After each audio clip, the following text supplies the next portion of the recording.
Hey guys, welcome to the replay. So if you're watching this now, you've probably got the replay, which is great. You can always leave a question in the comments or in the group and tag me to be sure I see it, all right? So today we're going to talk about what is the end goal of the FODMAP diet, because this is not something that is talked about enough and hardly at all, really. And I'll tell you why. It's because it's a bit of a gray area. It's not a simple black and white thing like cut out FODMAPs. And that's the easy part almost. That's the beginning. The end goal is a little more nuanced and a little more personal, depending on you and your body. So that's what we're going to get into today, and it's going to be a short one because it's really simple. Once you kind of wrap your head around what the FODMAP diet is really for, it's simple and it actually can give you some hope if you're finding it a struggle to make such big changes in your diet. Okay, so I am Julie O'Hara. If you're new around here, my website is calmbellykitchen.com.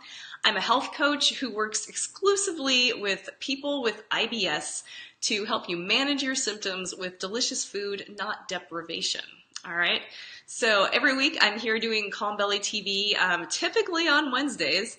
But we had technical difficulties yesterday, and if you might have noticed, I have a new way of broadcasting. I'm widescreen. I've got like a logo and things over here, and I think it's going to be a lot better. All right, so let's get into it. The end goal of the FODMAP diet. And I have my notes. I'm going to have to look at them. I have been sick too, so I sound a little off. If I get a little sniffly, hopefully I won't. If it gets too ugly, I'll just turn off the camera because you don't want to see that.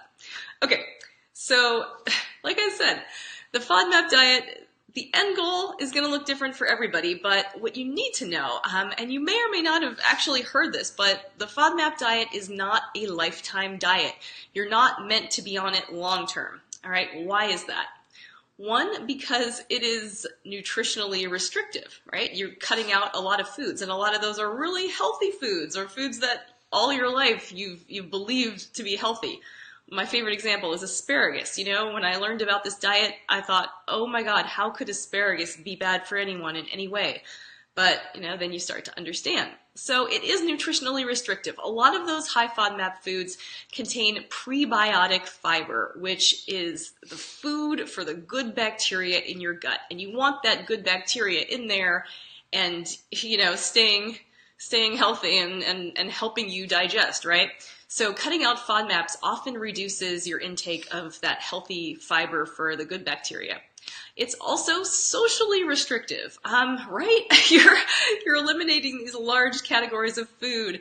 Just onion and garlic alone is in everything. It's very difficult. And I know a lot of people, when they get into it, they start turning down invitations and social events that are, around food because it's just too hard.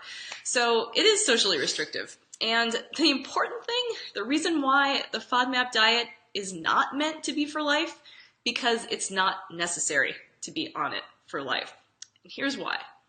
Most people with IBS do not do not get their symptoms triggered by every FODMAP category. So like everything else, FODMAPs are different, and you can break them down into about 9 categories.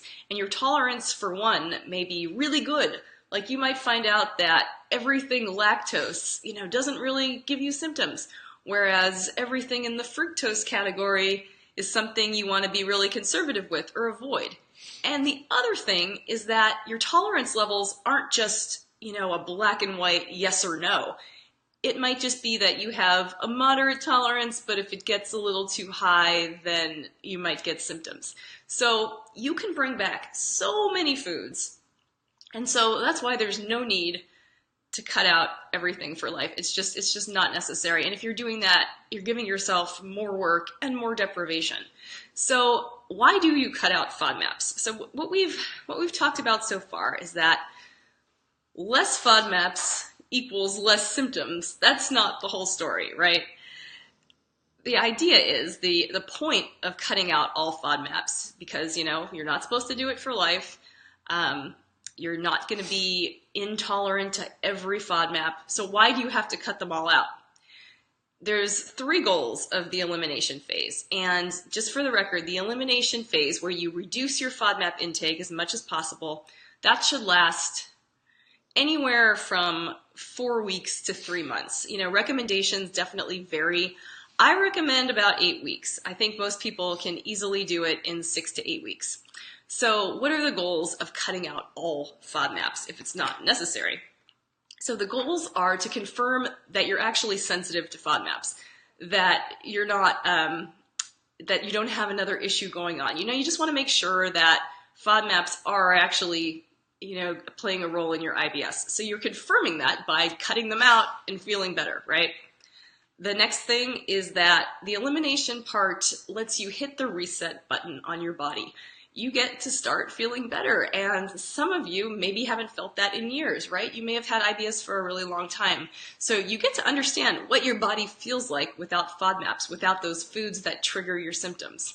And then third, you learn what other factors play a role in your digestive symptoms. So what are those other factors? That could be stress, that could be your hormones as you cycle through the month, that could be sleep, exercise, so many other things. There's a lot going on in your body that affects digestion, and when you take out the FODMAPs, you get to learn what those other factors are and how to deal with them. So it's a great learning experience, and that third piece is, I think, one of the most beneficial pieces of the elimination phase.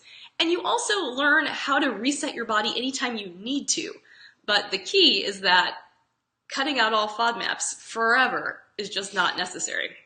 So once you've done that, once you've completed those 3 goals of the elimination phase, you've kind of given yourself a reset, you've learned the other factors that affect your symptoms, you've confirmed that FODMAPs are your problem. So once you've done that, it's time to test your tolerance for all these FODMAP groups. So the end goal, the true end goal, we're getting to like the crux of it here, is that it's not to eat less FODMAPs, it's to manage your symptoms while eating as much variety as possible. So let me say that again. The end goal is not to eat as few FODMAPs as you can, it's to eat as much variety as you can while keeping your symptoms in control. All right. So if you're still not convinced, think of it this way, right? You've taken out all the FODMAPs, right? You're doing great. You've eliminated as much as you can. You're feeling really good about it. You've understood this whole thing with portion sizes, with everything, but you don't know you're feeling better. But why are you feeling better, right? Like I said, your tolerance for all the different kinds of FODMAP categories is going to be all across the board. And the only way to find that out is to test each category individually. And that's what we call the reintroduction phase. I think it's even easier to just call it FODMAP testing. And that's what I usually refer to it as.